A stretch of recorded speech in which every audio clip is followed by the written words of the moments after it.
एक समय की बट है, एक प्यारे से गांव में, जहां परिक्रमा के द्वार पर चर सुंदर जदुई परियों का आश्रम था।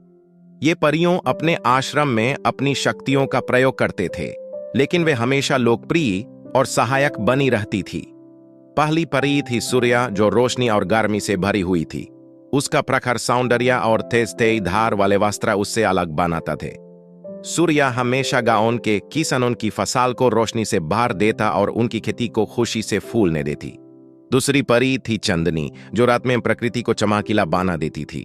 उसकी कोमलता और शांत रोशनी हर किसी के दिल को छू जाती थी। चंदनी हर रात को गांव के लोगों को सुकून और शांति देती, उनके सपनों में खिलवट करती। तीसरी परी थी वायु, जो हवा का राज जनता थी। उसके सुंदर वायुमंडल में विचर करना सबको अच्छे स्वास्थ्य और ऊर्जा से भर देती थी। वायु गांव के लोगों को ठंडी हवा और शुद्ध वातावरण प्रदान करती, जिससे सब स्वस्थ और खुश रहते। चौथी परी थी जल, जो हर रूप में सुंदर लगती थी। उसकी गति से नहरने वाले नदियां और झरने गांव के लोगों को स्वच्छ और स्वस्थ पानी प्रदान करती थी। जल का प्रेरणा से भरा हुआ आश्रम हमेशा हर बारिश के बाद नवीन और ताजा महसूस होता थे।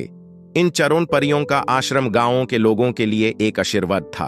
हर बारिश में, हर रात में और हर दिन में इन परियों की शक्ति से गांव की समृद्धि में सुधार होता था। लोकप्रियता और सहायकत्व से भरा हुआ यह आश्रम सबको एक साथ लाया और उनके जीवन को सौंदर्य बनाया।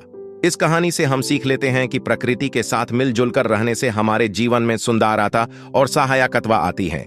यह परियों का आश्रम हमारे समझ को यह बताता है कि हर तत्व अपनी जगह और क्षेत्र में महत्वपूर्ण है।